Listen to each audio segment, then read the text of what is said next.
1474 गाटा संख्या था, 1474 ख, जो अभिलेखों में बंजर सरकारी भूमि के नाम दर्ज था। इस पे अवैध निर्माण करके बनाया गया था। 2008 से 2008 में मुकदमा दर्ज हुआ, तहसीलदार कोर्ट से बेदखली के आदेश पारित हुए।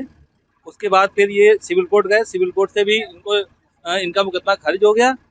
खारिज होने के बाद फिर इनका जो है दस्युन में कार्रवाई की जा रही है। नहीं, किसी पक्ष से शिकायत नहीं थी, सरकारी नंबर है। 2008 में ही मुकदमा दर्ज हुआ था। वो मोहम्मद करके व्यक्ति थे, उनके विरुद्ध दर्ज हुआ था मुकदमा। अब इस निर्माण को आपने ढा दिया है, अवैध कब्जा था, कब्जा हटाया गया आपसे। ये ग्राम समाज की जमीन थी, सरकारी जमीन थी, ग्राम समाज की थी। श्रेणी 5 का नंबर था, 1474 का बंजर का नंबर। जिन लोगों ने सरकारी जमीन पर कब्जा किया था, क्या उनके खिलाफ कानूनी कार्रवाई भी होगी इसके अलावा? नहीं, उन्होंने देखिए, बेदखली कार्रवाई में जुर्माना भी होता है और बेदखली भी होती है।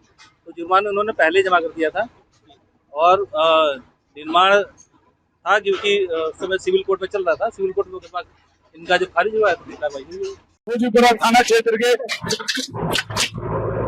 हम हैं बरेली के भोजपुरा थाना क्षेत्र के पेपरिया गांव में, और आप ये देख रहे हैं कि किस तरीके से बुलडोजर जो ये है अवैध निर्माण को ध्वस्त कर रहे हैं। दरअसल ये जो निर्माण है ये बताया जा रहा है कि ग्राम समाज की जमीन के था।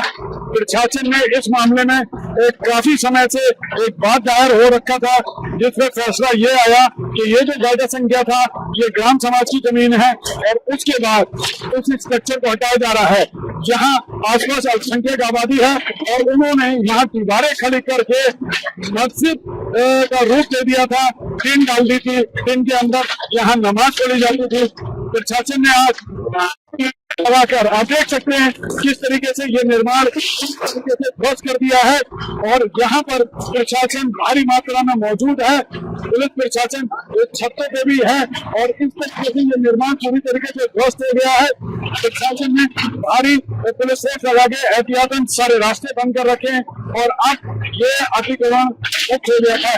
कृष्ण गोपाल राज, आज तक। जैसे कि मैं सो रहा हूँ तो पिताजी को जगाना है मुझे, तो वो डायरेक्ट उठाने के बजाय, और हिंसा की परंपरा मेरे यहाँ नहीं थी सौभाग्य से, तो वो क्या करते थे कि उस कमरे में आ जाएंगे या बाहर से गुजरेंगे और चौपाई बोलेंगे, प्रात काल उठ गए रघुनाथा